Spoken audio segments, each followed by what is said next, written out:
Hello everyone, my name is Jennifer and welcome to Best Kept Plans. Today's video is going to be a flip through of my 2026 reading journal for the first half of the year. If you're interested in seeing that, please stick around.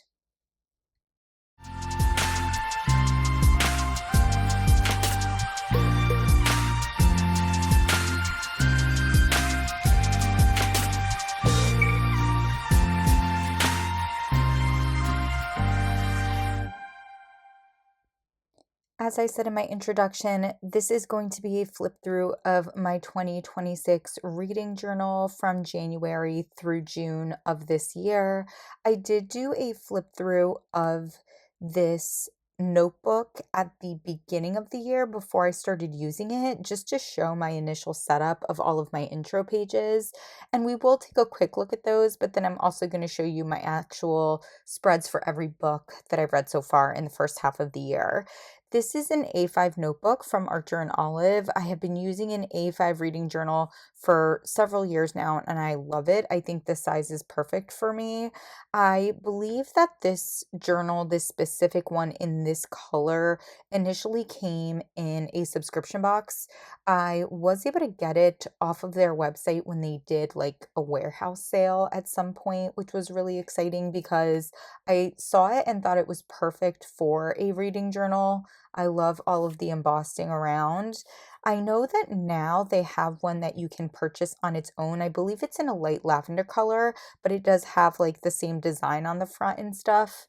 I'm going to open this on up. First thing we have is just my name page with this Jennifer sticker, which is from According to Allie. And then if we flip forward, I do have my 2026 reading journal cover page as well as a quote page over here. These three washi tapes are the washi tapes that I use throughout all of my intro pages. The floral is from According to Allie, as well as this gold foiled spotted washi. The grid washi is one that I believe I got off of Etsy. First spread that we have is my To Be Read spread.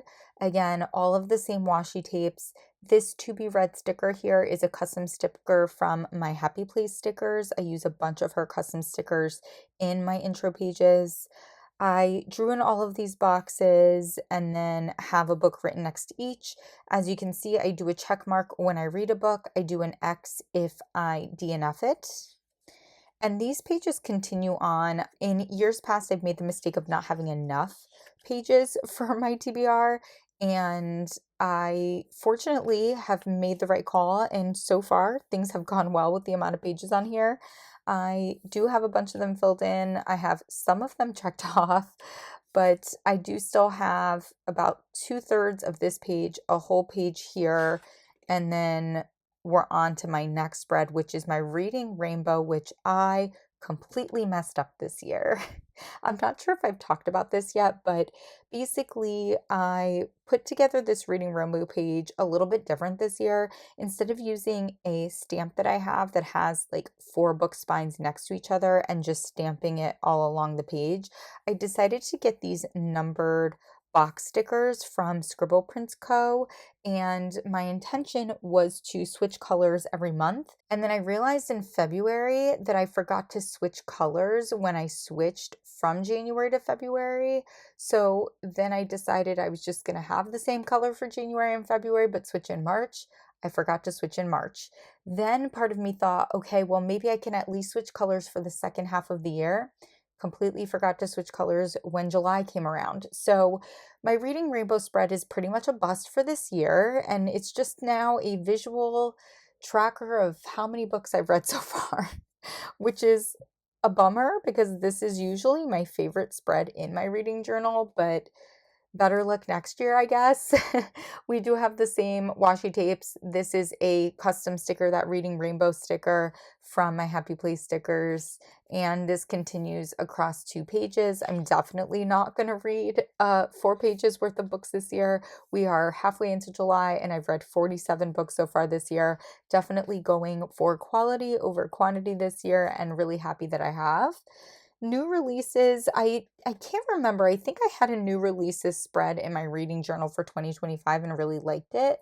So I included it in my spread this year. And I'm going to be honest, I've used it way less this year than I thought I would. So I don't think this is a spread that I'm going to migrate over into 2027.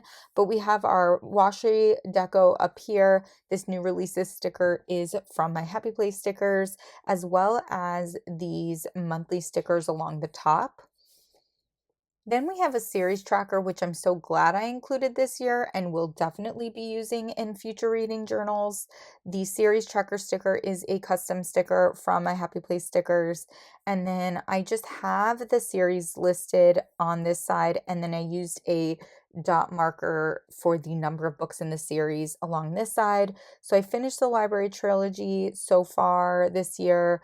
I've read the second book in the Fan Alchemy series, that's Quicksilver and Brimstone. I'm not sure how many books are going to be in that series. I think it might just be a trilogy, so that's why I haven't included another dot yet. I'm making my way through the Wayward Children series. I'm making my way through Dungeon Crawler Carl. I'm making my way through the Fires That Bind series. I believe that is going to be a trilogy, which is why I put the third dot. I know the winter, I wrote this wrong. It's not the Winter Time trilogy.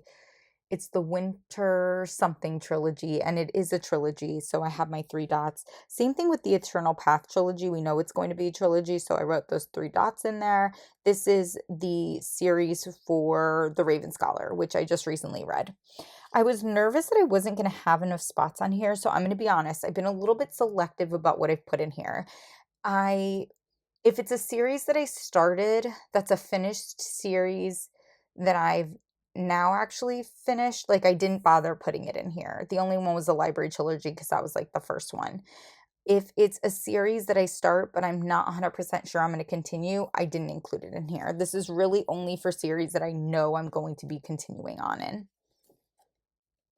Next, we have my A to Z challenge, which I absolutely love doing every year. It's not a challenge where I intentionally pick books to fulfill it, but I love seeing how far into it I can get in one year. We have my A to Z challenge custom sticker up top here from my Happy Place stickers, and I believe these A through Z large stickers here are from Scribble Prints Co. I thought it would be fun to have, instead of just like stamping in the letters, have a sticker that had an outline to it that I could color in the letter as I read the book. And I'm really happy I went with that this year. I think it looks really fun visually. And so far, I'm not doing too bad, which is exciting. I'm a little bummed that I wrote a vow in vengeance for my V, because usually if a book starts with A or the, I don't include it. But V was such an uncommon letter for me to come across. I didn't think I would read another book with a V as the first word.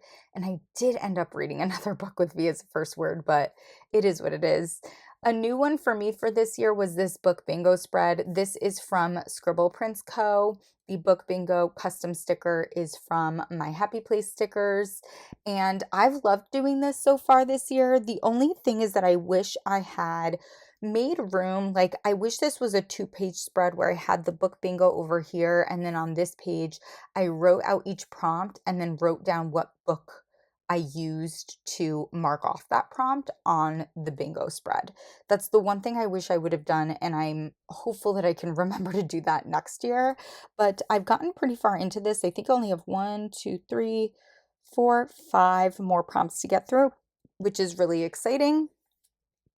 Next, we have my genre challenge, and I think I mentioned when I did my initial flip through of this reading journal that I didn't leave myself room to write down what genre was for each of these challenges, which was a little silly for me.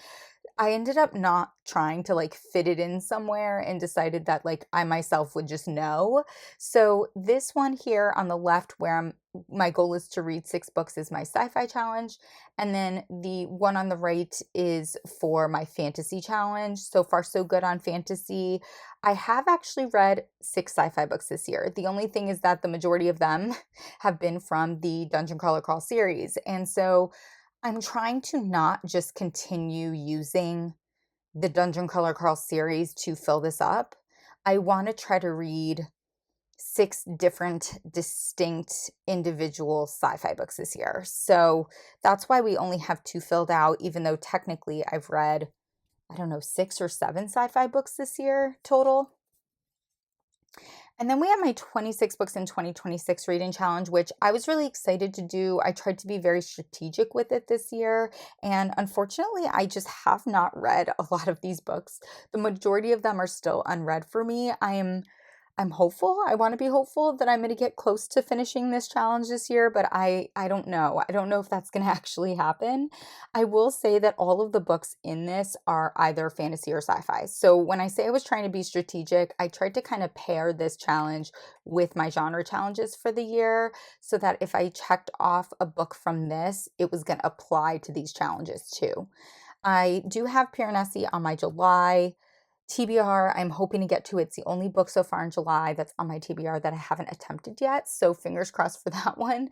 But as you can see, there's a bunch on here that I haven't gotten to. I did DNF Something Wicked This Way Comes. And so I won't be reading that book completely, but the fact that I at least attempted it to me is still acceptable for trying to fulfill this challenge. And here's the second page of books. And then this is a new spread for this year, which I'm so happy I included, and I'll definitely be including in reading journals in the future. This is a monthly favorite spread. These audiobook stickers are from Scribble Prints Co. The monthly favorites custom sticker and the month stickers are from my Happy Place stickers. And it's exactly what it looks like. I put the audiobook cover on each of these stickers every month to indicate my favorite book of the month. Next, we have my mid-year recap and end-of-year recap pages. These stickers are custom stickers for my Happy Place stickers. And then for mid-year, I just kind of wrote in the different prompts that I wanted to go through. So for books read, I read 41 books total, and then I broke it down into physical, digital, audio, or combination. For DNFs, I had 6. 5 stars, I had 7. Pages read, I wrote the total average rating, and then I wrote down my top 3 books so far for the first half of the year, which were Project Hail Mary, The Names, and This Inevitable Ruin. Next, we have my book bracket. I have my favorite book from each month along the left here, and then they pair off against each other as we make our way towards the right. I have completely filled it out for the first half of the year, and Project Hail Mary is going strong as one of my favorites. And then I have my statistics page, which I love. I definitely want to alter this a little bit though for 2027. Like, I think I want to include a DNF column and I want to include a totals column along the bottom because I think that would just be fun to have.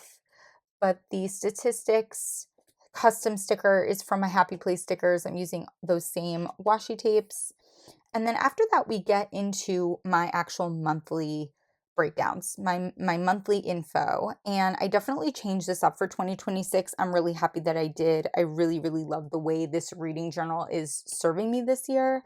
I have my cover page on the left. I'm using alcohol ink stickers from According to Allie. And then this month sticker here is from my Happy Place stickers. The TBR sticker is a custom sticker from my Happy Place stickers, and the numbers are from that shop as well.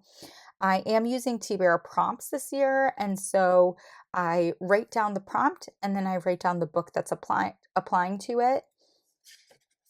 And on the next page, I have my monthly. I love having this monthly look at my reading and I love it vertically. I think it just works really well for me. I write down the name of the book and then the line that I write in just lets me know how long it took me to finish that book.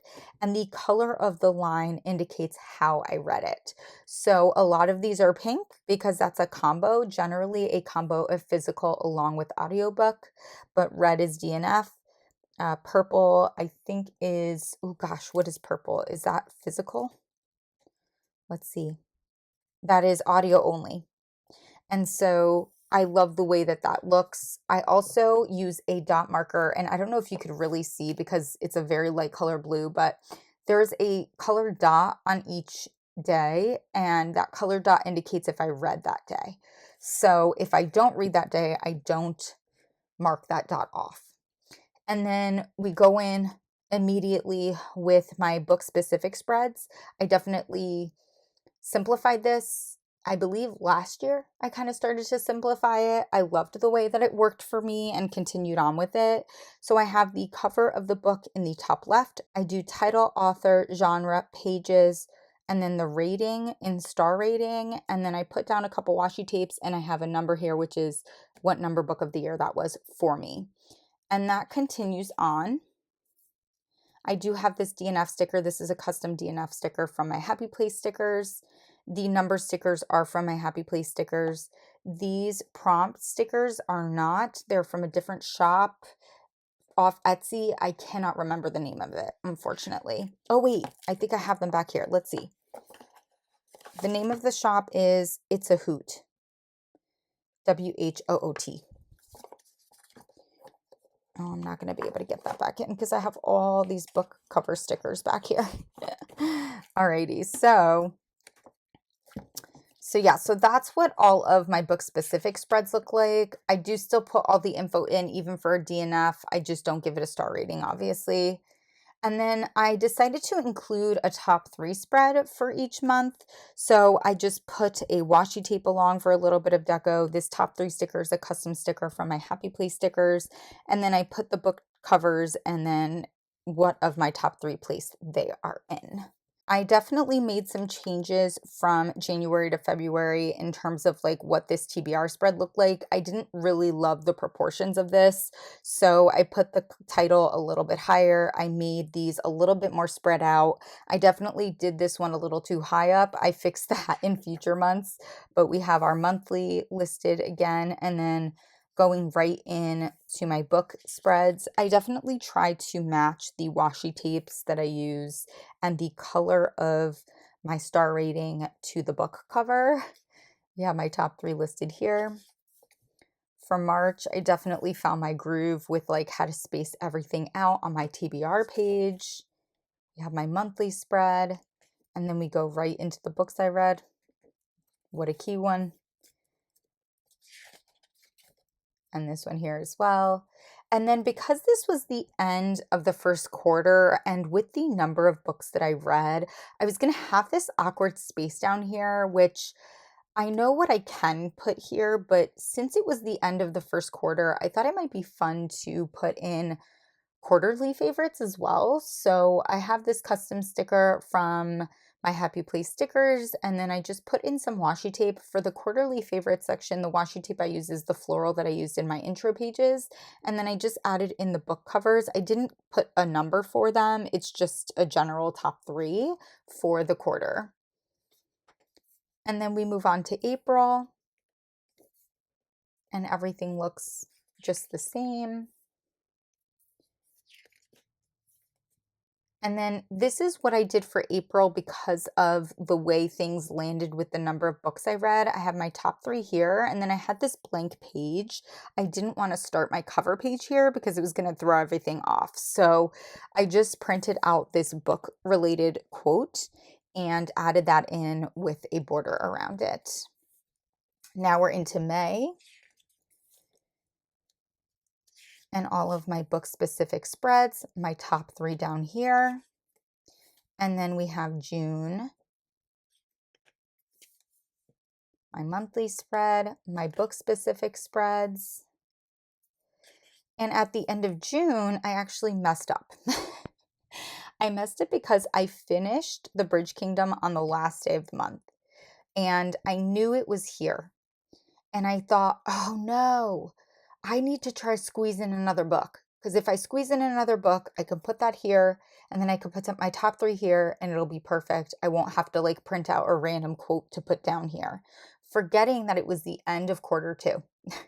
So I read Claire and the Devil and snuck it in. It's a graphic novel. I read it very quickly, obviously. But I didn't even need to do that. I didn't need to sneak it in because I needed to put in my second quarter favorites. So what I ended up doing is I didn't put my book specific Clara and the Devil spread in this space up here. I just went right in with my top 3 so that I would have room for my second quarter favorites. And then I unfortunately, you're getting a sneak peek at July, had to put Claire and the Devil on this page just to make it work. I debated like putting a like putting in a page here with washi tape to like have my second quarter I didn't want to do that. I didn't like the way that was going to look. So, even though I read Claire and the Devil in June and I wrote from June up top here, I I had to include it in July, unfortunately. And that was my mistake. That's why I really should have thought about it before like sneaking in or squeezing in another book in June just to like try to make my spreads line up perfectly. And that is it for my flip through for the first half of 2026. I'm pretty obsessed with this reading journal. I feel like putting this reading journal together just brings me so much joy. In years past, I have done plan with me's for the intro pages in my reading journal. I'm not doing those this year. And I've just found that I really like to use my time in my reading journal for myself. I don't want to have to worry about like camera angles and lighting and editing it and putting it up there. I just kind of want this to be for me. And I'm glad that I made that decision to do that. I love putting this together. I love having creative time when I'm setting it up every month. And it's been fun going through it, using it, and I'm happy to be sharing with you all this flip through for the first half of the year. If you have any questions or comments about my reading journal, about the products that I use, please do not hesitate to put a comment down below. And as always, everyone, please be safe. Bye bye.